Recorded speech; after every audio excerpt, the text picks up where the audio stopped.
요즘 젊은 세대들은 대부분 마찬가지일 텐데요. 저는 언젠가부터는 TV를 전혀 보지 않습니다. 왜냐하면 TV가 아니라 이제 인터넷을 통해서 그런 필요한 컨텐츠들을 접하기 때문입니다. 저는 그래서 평소에 유튜브에 있는 영상 컨텐츠들도 즐겨 보곤 하는데요. 얼마 전에도 한 영상을 보게 되었습니다. 그것이 기독교에 관한 주제는 아니었습니다. 그런데 댓글란을 보게 되니까 한 분이 그 영상과는 주제와 관계없이 하나님과 연결된 이야기를 하면서 기독교적인 시각으로 이건 이렇다라는 그런 댓글을 다셨습니다. 그런 것들을 이렇게 잘 하시는 분들이 계시죠. 그런데 그런 댓글이 생기면은 꼭 따라오는 댓글이 있습니다. 왜 여기서 하나님 얘기, 기독교 얘기를 하냐, 그런 댓글입니다. 그런 공격적인 댓글이 밑에 달리니까 원래 그 댓글을 쓰셨던 분이 다시 그 밑에 댓글을 달았는데 제가 그게 몇 주가 지났는데 잊혀지지 않습니다. 그분이 이렇게 얘기하셨습니다. 영어로 go to hell 이렇게 쓰셨습니다. 참 재미있으면서도 많이 씁쓸한 생각이 드는 모습이었습니다. 그 두 분은 서로 간의 비방과 그런 싸움으로 그 댓글란을 어지럽게 만들었고요. 제가 그것을 씁쓸하게 지켜본 이유는 그분의 신앙의 진심을 판단할 수는 없지만, 그리고 그분이 어느 곳에서는 하나님의 이야기를 하는 그 대단한 열정이 있지만 그것에 비해서 우리들의 신앙이 다른 믿지 않는 분들과의 대화에서 발현되는 그 방식이 참 아쉬웠기 때문입니다. 조금 전까지 하나님에 관한 복음을 이야기하다가 조금 공격을 받으니까 더 큰 공격으로 받아치는 그 모습에서 누가 오리를 같이 가자 그러면 심리를 가져라, 그리고 왼뺨을 맞으면 다른 뺨도 돌려서 대주라는 예수님의 가르침하고는 맞지 않았고요. 또 다른 사람을 말로 지옥으로 보내는 그 순간에 그분은 하나님 대신에 다른 이들의 구원을 심판하는 자리에 올라서 높은 곳에서 바라보는 듯한 모습이었기 때문입니다. 성경에서는 우리가 그런 모습을 가지라고 이야기하지 않습니다. 성경에서는 끊임없이 우리가 높아지는 곳이 아닌 더 낮은 자리에서 섬김의 자세로 다른 사람들을 대하라고 이야기를 합니다. 오늘 본문에서도 그것에 대해 예수님께서 말씀하십니다. 오늘 본문의 배경이 어떠냐 하면요, 예수님께서 예루살렘으로 올라가 십자가를 지시기 전에 다가올 죽음과 부활에 대해서 예수님에게, 제자들에게 세 번째 반복해서 얘기를 하신 바로 다음 이야기입니다. 그 이야기를 들은 이후에 야고보와 요한이 예수님에게 다가옵니다. 이 두 사람이 어떤 사람인가 하면 베드로와 더불어서 예수님의 제자들 중에서도 가장 이너서클, 핵심층에 속하는 사람들이었습니다. 예수님과 더 친밀했던 관계로 성경에서 그려지는 이 세 사람은 회당장 야이로의 딸을 예수님이 고쳐주실 때도 제자들 중에서 이들 세 사람만 함께 했었고, 예수님께서 산 위에 모습이 변하셨던 그 사건도 이 세 사람만 다른 제자들 없이 그곳에 함께 했었습니다. 또 겟세마네에서 기도하시는 예수님의 모습도 직접 대화하며 깨어서 경험했던 사람들도 이 사람들입니다. 이런 예수님의 수제자격이라고 할 수 있는 이 야고보와 요한이 예수님에게 말합니다. 선생님, 우리가 요구하는 것은 무엇이든지 해주시기 바랍니다. 그때 예수님께서 무엇을 원하시냐고 물어보셨을 때 이들이 다시 답합니다. 선생님께서 영광을 받으실 때 하나는 선생님의 오른쪽에, 하나는 선생님의 왼쪽에 앉게 해 주십시오. 여기서 앉게 해 주십시오라고 그들이 부탁하는 말투를 보게 되면 우리말 번역으로는 그 부탁하는 말투로 완곡하게 번역이 되어 있지만 원문에 쓰이는 단어인 그 도스라는 단어를 문법적으로 보면 줘라, 이렇게 해라라는 명령형의 단어입니다. 즉 그들은 여기서 부탁을 하고 있는 것이 아닌 것입니다. 다른 말로 하면 이 두 사람은 예수님을 열심히 따라다닌 수제자격인 우리들의 보상을 이제는 내놓아라라는 식으로 높은 자리를 달라고 명령하듯이 예수님에게 이야기하고 있는 것입니다. 야고보와 요한이 처음부터 이런 사람들은 아니었을 것입니다. 그들은 예수님께 부름을 받았을 때 그물을 버려두고 자신의 생업과 가족들을 뒤로하고 따라갔습니다. 예수님에 대한 마음이 없이 어떻게 그렇게 결단했겠습니까? 하지만 그들의 마음에는 여전히, 그리고 다분히 그들의 삶에 품고 있었던 세상적인 야망이 그들 가운데 있었던 것으로 보입니다. 예수님을 내가 따라가면 무엇인지는 정확히 몰라도 다른 사람에게 인정받을 수 있는 괜찮은 자리에 내가 오를 것 같다, 내가 그것을 보상으로 얻을 것 같다라는 소망이 그들에게 있었던 것입니다. 그러다 오늘 본문에서 예수님께 이런 부탁을 했던 시점을 살펴보게 되면 예수님을 3년 가까이 따라다니고 난 직후였습니다. 그러니까 더욱 자신감에 차 있었던 것입니다. 우리가 지켜본 예수님의 능력을 보면 충분히 정치적인 메시아, 이스라엘의 왕이 될 수 있을 것 같다.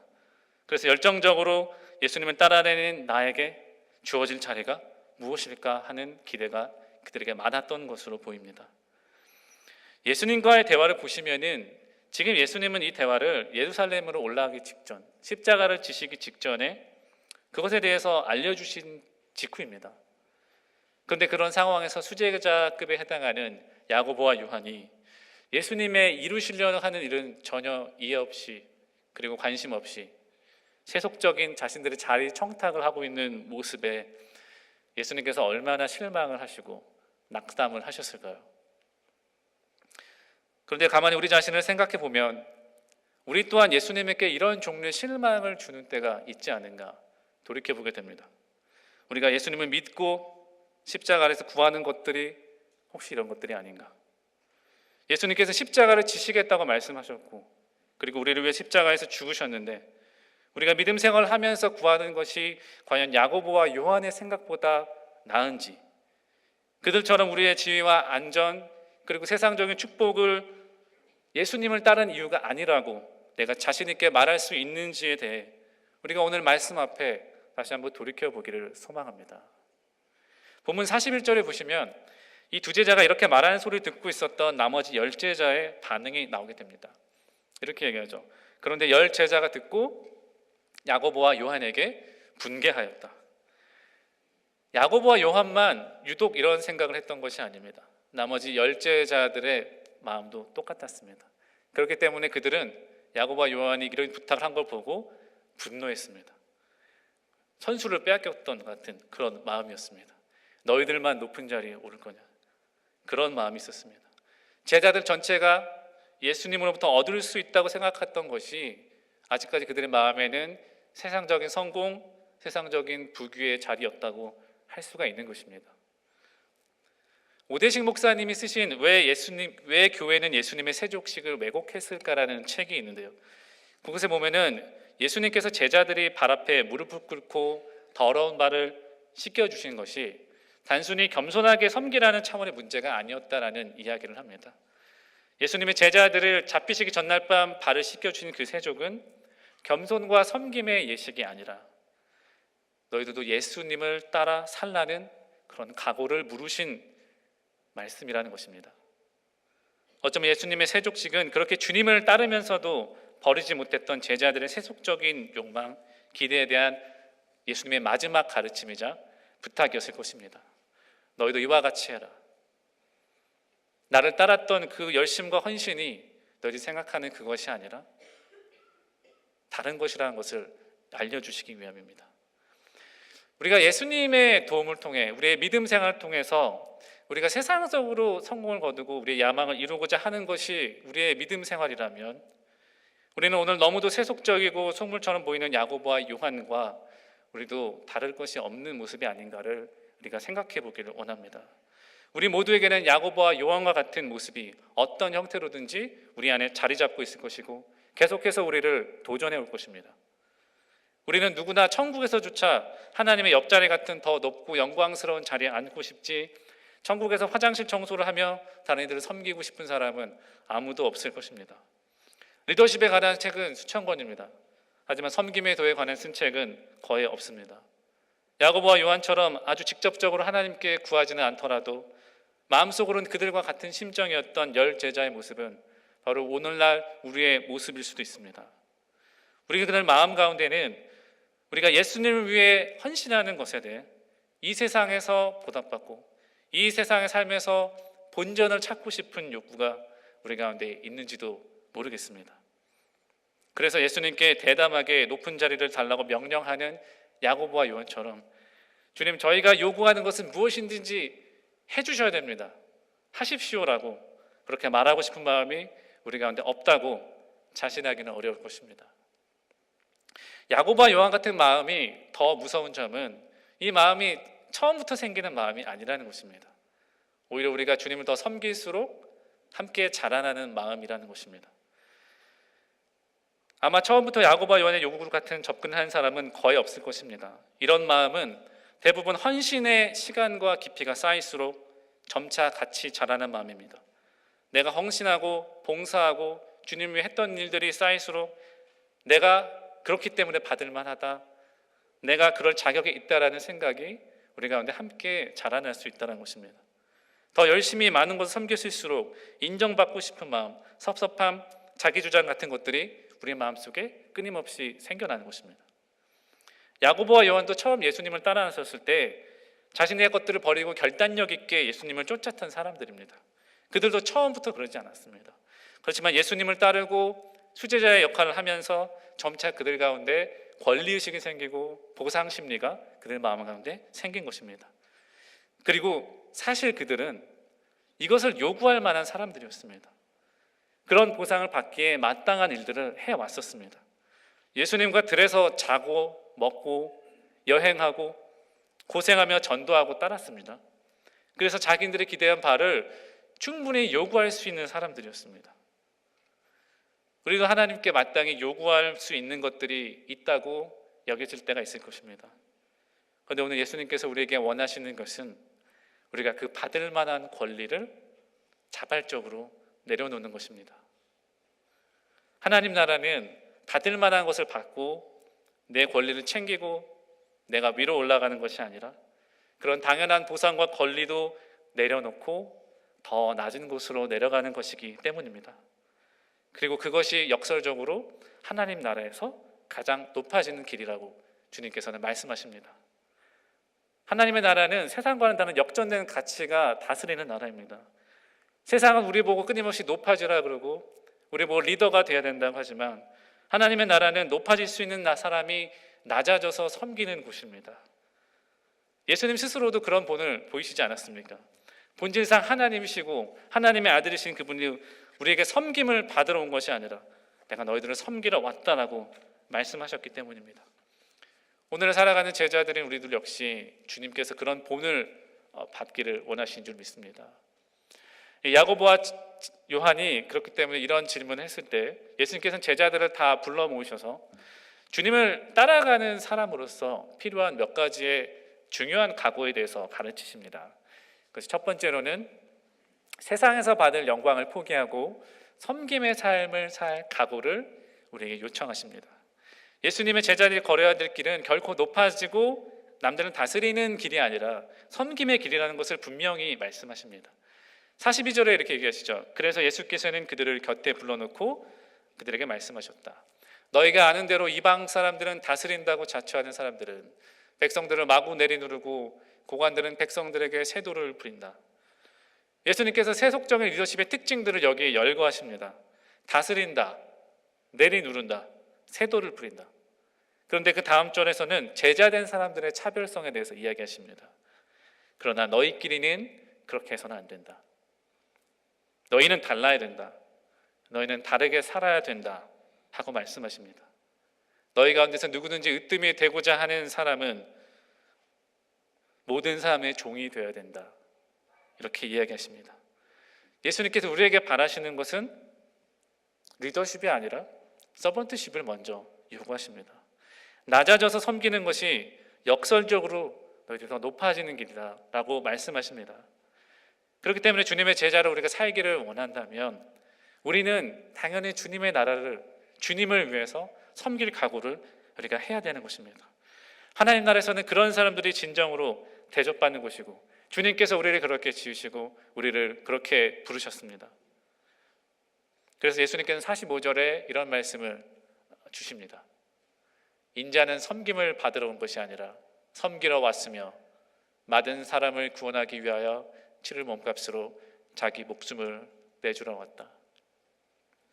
이것이 예수님의 이 땅의 사역의 미션 스테이트먼트입니다. 예수님은 우리를 위해 섬기고 주시러 이 땅에 오셨다는 것입니다. 누구보다도 섬김을 받으시기에 마땅하신 그분이 내가 섬김을 받으려고 이 땅에 온 것이 아니라 내가 너희들을 섬기러 왔다, 내 생명을 너희들에게 주러 왔다 라고 하신 이 말씀을 우리가 믿는다면 이 섬기다와 주다라는 두 동사가 우리들의 삶 역시 정의하는 것이 되어야 될 줄로 믿습니다. 예수님께서 친히 이 섬김을 보는 우리를 위해 우리 각자를 위해 보이셨습니다. 주님께서 우리를 먼저 섬겨주셨습니다. 그리고 이제 제자된 우리들에게 같은 각오를 요청하십니다. 신약 성경을 보게 되면 예수님께서 나를 믿으라고 하신 부분은 3번에 불과합니다. 그런데 나를 따르라고 87번이나 이야기하셨습니다. 그 말씀 무엇이겠습니까? 우리는 예수님이 누구신지 아는 것, 그리고 믿는 것 그 이상으로 예수님께서 우리를 위해 하셨던 그 길을 따라서 쫓아가는 것이 주님께서 우리들에게 주시는 가장 큰 관심이라고 하시는 것입니다. 우리가 세상과 역전되는 가치로 섬길 각오를 하고 나를 따라라. 너희들의 만족과 충족을 위해 따라서는 안 된다.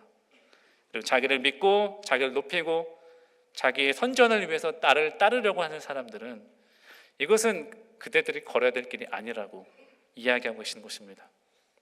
섬길 각오, 줄 각오. 이것은 예수님의 제자로 부름받은 오늘날 우리에게도 지금도 변함없이 요청되는 각오인 것을 우리가 함께 오늘 되새기기를 원합니다.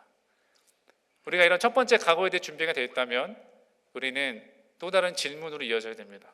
그렇다면 내가 섬길 자리가 어디인가? 릭 워렌 목사님이 목적을 이끄는 삶에서 이렇게 이야기했습니다. 섬김은 인간적인 본능과는 정반대의 것이다. 대부분의 시간을 우리는 섬기는 것보다 섬김을 받는 것에 더 많은 관심을 갖는다. 그래서 우리는 나는 다른 사람을 섬기고 복을 베풀 수 있는 교회를 찾고 있어 라고 말하지 않고 나는 나의 필요를 채워주고 나를 섬겨줄 수 있는 그런 교회를 찾고 있어 라고 말한다. 그러나 예수님을 따르는 성숙한 사람은 나의 필요를 누가 채워줄까라는 질문은 더 이상 하지 않고 내가 누구의 필요를 채워줄 수 있을까라고 묻기 시작한다. 당신은 그런 질문을 해본 적이 있는가? 여러분 안에 이런 질문을 해본 적이 있으십니까? 우리 안에 그런 질문이 없다면 나는 예수님의 제자인가부터 다시 생각해 봐야 될 줄로 믿습니다. 우리의 섬김의 손길이 필요한 것은 교회 안팎으로 곳곳에 있습니다. 우리들이 지금 편안하게 예배를 드릴 수 있도록 추운 날씨에도 밖에서 고생하시는 주차 봉사팀과 셔틀 봉사팀도 있고요. 우리 예배 안내를 돕는 안내팀도 있고 지금 이 순간 방송실과 음향실에서 우리가 편안하게 예배를 드릴 수 있도록 자신의 시간과 노력을 들여 봉사하시는 분들이 계십니다. 찬양으로 섬기는 분들도 계시고 꽃과 장식물로 섬기는 팀도 있고 지금 이 시간 우리들의 자녀들을 위해 함께 예배를 드려주고 그들에게 말씀을 가르쳐주는 차세대 사역도 있습니다. 교회 밖에 있는 영혼들을 위해서 돌보는 사역들도 있습니다. 히스패닉 이민자들을 돌보는 구스푼 사역도 있고 노숙자 사역도 있고요. 감옥에 있는 재소자들을 위한 그런 말씀을 전하고 위로하는 사역도 있습니다. 제가 일일이 다 열거할 수 없는 많은 섬김의 자리가 있고 이것 모두 더 많은 섬김의 손길이 필요합니다. 오늘 우리에게 내가 주님이 원하시는 필요를 혹시 그 가운데서 채워줄 수 없을까?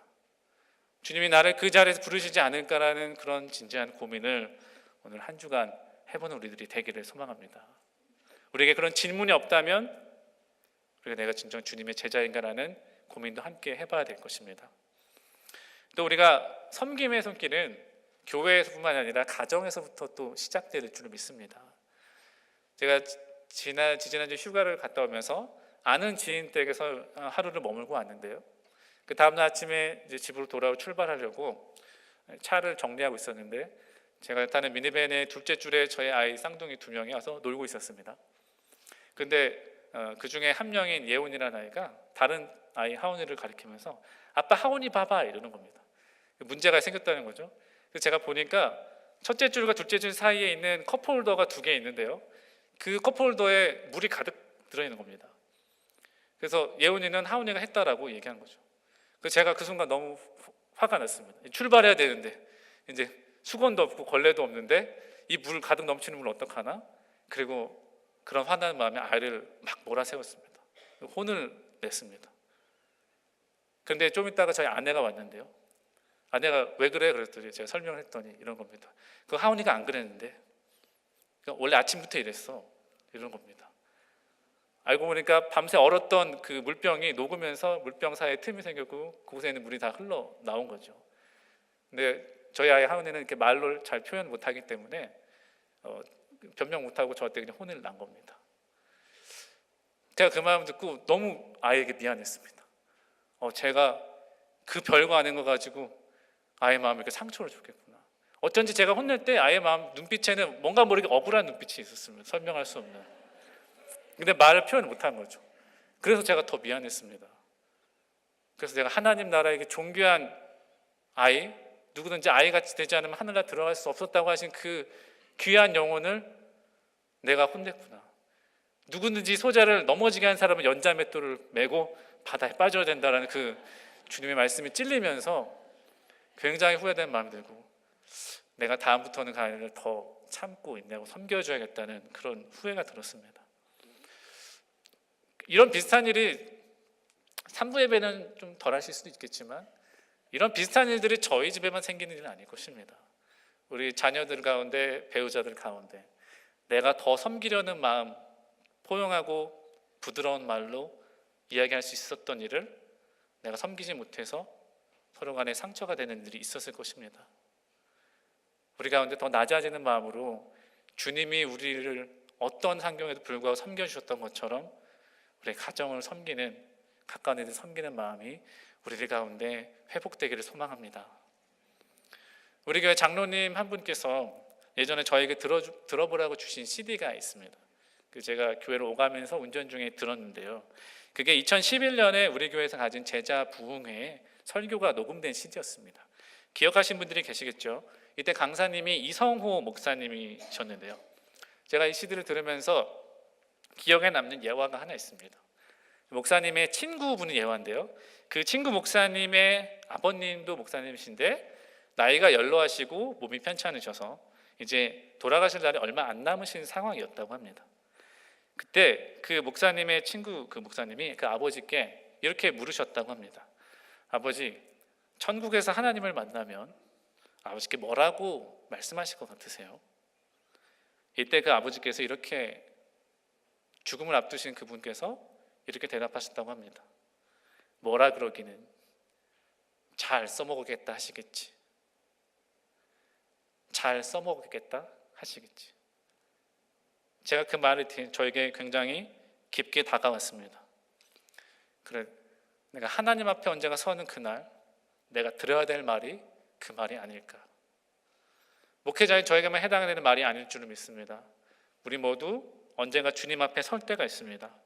그때 하나님께서 우리를 보시고 내가 너를 잘 써먹어서 내가 원하는 일들을 이루고 내가 많은 사람들을 구원하는 일에 너를 사용했다, 그런 말씀을 듣기 원하십니까?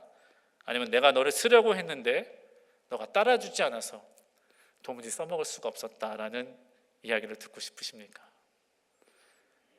우리가 주님 앞에 서는 날 우리의 삶의 결산을 어떻게 하느냐가 우리가 이 세상에서 높아지고 영광을 누리는 것보다 더 중요한 일인 줄로 믿습니다. 우리가 각자 걸어가는 삶의 길은 다르지만 하나님께서 우리 각자에게 분명히 맡겨주셨을 그 미션을 이루기 위해 우리가 섬김의 어려움을 감내하고 감당하는 그런 인내의 시간을 살다가 주님 앞에서 영광스럽게 우리의 삶을 결산하는 우리 마시터 하나님 교회 각자가 되기를 소망합니다. 예수님께서 제자들에게 두 번째 각오를 이야기하시는데요, 두 번째는 이것입니다. 고난받을 것까지 감당할 각오를 요청하십니다. 모든 시대의 그리스도의 제자들에게 주님께서 요구하시는 마지막 각오는 예수님처럼 고난받을 각오입니다. 37절을 다시 읽어보시면 야고보와 요한이 이렇게 얘기하죠. 하나는 선생님의 오른쪽에, 하나님의 선생님의 왼쪽에 앉게 하여 주십시오. 예수님께서 그들에게 이렇게 얘기하십니다. 너희는 너희가 구하는 것이 무엇인지를 모르고 있다. 내가 마시는 잔을 너희가 마실 수 있고 내가 받는 세례를 너희가 받을 수 있느냐. 왜 이야기를 하셨냐면 예수님이 이 대화 직전에 고난과 부활에 대해서 이야기하셨기 때문에 이 시점에서 예수님 머릿속에는 예루살렘으로 올라가셔서 지실 십자가로 가득 차셨을 것입니다. 그런데 느닷없이 그 순간 두 제자가 오른편 왼편에 그때 앉게 해달라고 하시는 말씀을 한 것입니다. 그러니까 지금 십자가에 매달리러 가시는데 오른쪽 왼쪽에 그들을 앉히려면 방법은 하나밖에 없는 것입니다.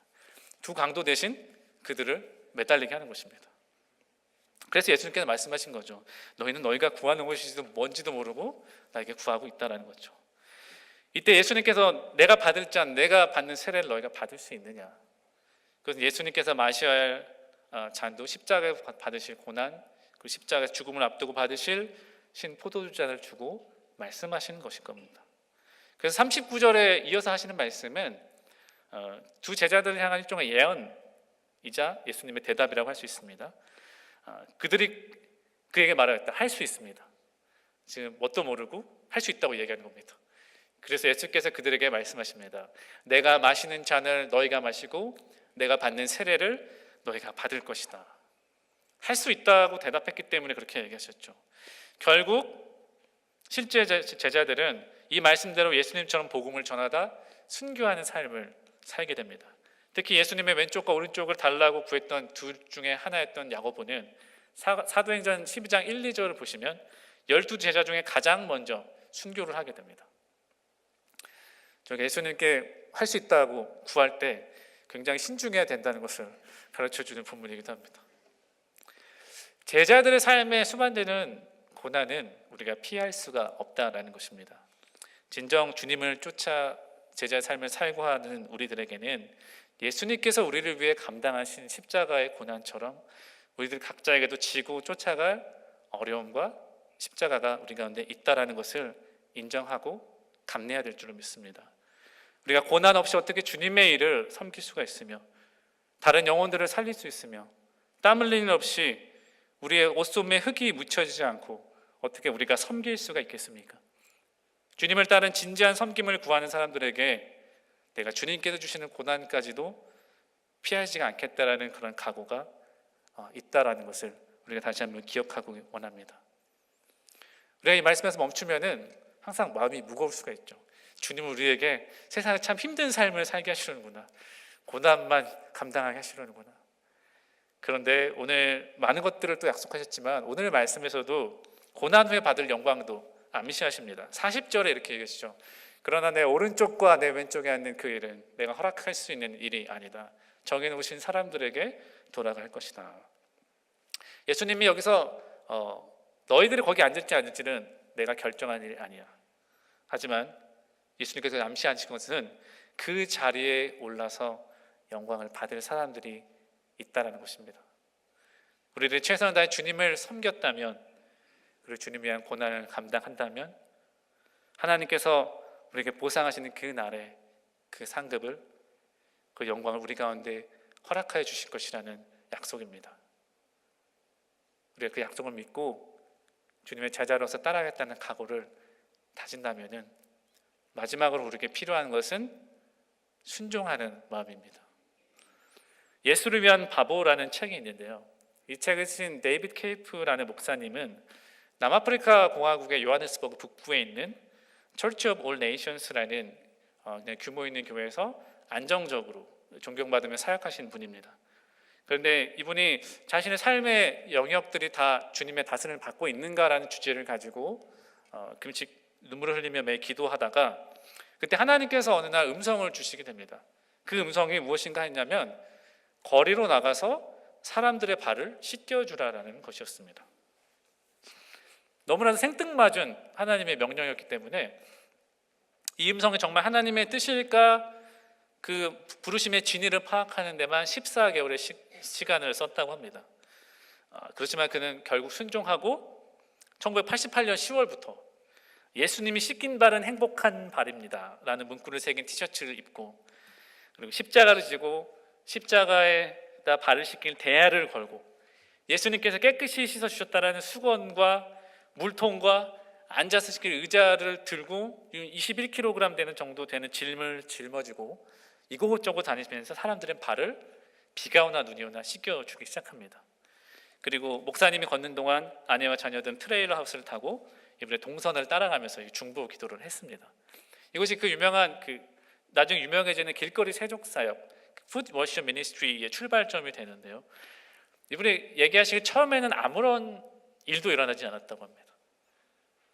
길거리에 메운 사람들이 손가락질을 하며 조롱했습니다. 그런데 하나님은 그 순간 계속 순종하라고, 계속 하라고 명령하셨습니다. 그렇게 사람들의 조롱 속에서 사람들의 발을 씻기고 복음을 전하던 어느 날부터 그분이 기도할 때 병이 낫는 일들이 일어나겠습니다. 그리고 복음을 전할 때 복음을 받아들이고 예수님께로 나오는 사람들이 생겨나게 됐습니다. 그러면서 조직폭력배와 알코올 중독자, 한센병자의 발을 씻기고 도시의 시장과 대통령의 발도 씌워줬습니다. 그분이 가는 세족사역에 있는 곳마다 하나님께 놀라운 일들을 부어주셨습니다. 그런데 어느 날부터인가 데이비 목사님이 자신이 하루 동안 얼마나 많은 사람들에게 영향을 끼쳤는지를 자기가 카운트하기 시작했다고 합니다. 내가 얼마나 효율적으로 오늘 사역을 했나. 그래서 내가 많은 사람들을 일정 숫자 이상의 많은 사람들 발을 씻기고 복음을 전했으면 내가 오늘 사역을 잘했다고 생각하시고, 그러지 않았으면은 좀 낙담하고 그런 일들을 계산하기 시작했다고 합니다. 그런데 데이비 목사님이 그러던 어느 날 경험한 일을 책에서 이렇게 적습니다. 어느 날이었다. 억수같이 비가 쏟아져 길거리는 진흙탕이 되고 몸은 흠뻑 젖고 입고 있는 티셔츠와 반바지도 몸에 찰싹 달라붙어 심하게 한기를 느끼는 날, 게다가 아무도 말씀을 듣고자 기다리지 않는 날, 눈에서는 뜨거운 눈물이 흘러내리고 마침내 하나님을 향해 소리를 질러대고 만다. 하나님, 이게 도대체 다 뭡니까? 제가 왜 여기 나와 있어야 하나요? 여기서 뭘 하고 있는 겁니까? 제가 미친 사람인가요? 그때 하나님께서 목사님에게 세미한 음성을 주셨습니다. 데이빗, 나는 네가 얼마나 많은 사람들의 발을 씻었는지, 몇 명의 사람을 구원에 이르게 했는지 숫자를 세지 않았으면 좋겠다. 나는 네가 인간적으로 애쓰지 않았으면 좋겠고 내가 너에게 보여주는 것에만 순종했으면 좋겠다. 내가 하루에 20명, 30명의 발을 씻기면 그날은 성공한 날이냐. 나의 나라에는 성공이나 실패가 없단다. 오직 순종만이 있단다. 데이비 목사님 그날부터 몇 사람의 발을 씻겼는지, 몇 사람이 주님을 영접했는지 숫자에 신경 쓰지 않고 그래서 하나님께서 하시라고 말씀하시는 면에 순종하고자 하는 마음만 가지게 되었다고 합니다. 우리가 하나님 나라에서는 세상처럼 높아지려고 노력할 필요가 없습니다. 왜냐하면 하나님 나라에는 성공이나 실패가 없기 때문입니다. 오직 순종만이 있습니다. 우리가 비록 주님의 자녀로서 걸어야 되는 길이 어려운 순간들을 직면할 걸 요구할지라도, 나의 섬김과 감당하는 고난이 때로는 헛되이 보일지라도, 때로는 그 누구도 알아주지 않고 때로는 지치고 마음이 무너질 때에도 그것이 우리의 진정한 성공과 실패를 좌우하는 것이 아님을 기억하길 원합니다. 하나님께서 우리에게 원하시고 찾으시는 단 한 가지는 바로 우리가 하나님의 신실한 자녀로서 하나님께 순종하는 것입니다. 우리가 순종하면서 주님의 부르심을 쫓아가려고 노력할 때 하나님께서 우리에게 찾아오셔서 잘했다, 내가 나의 진짜 자녀다 라는 그런 따뜻한 음성으로 우리를 위로해 주시고 우리에게 힘과 용기를 더해 주실 줄 믿습니다. 세상에서 우리를 보고 높아지라고 하지만 우리가 오히려 예수님을 쫓아 낮아져서 모든 사람이 종이 된 것처럼 섬김의 삶을 살려고 할 때 세상은 우리를 보고 어리석다라고 손가락질지 모릅니다.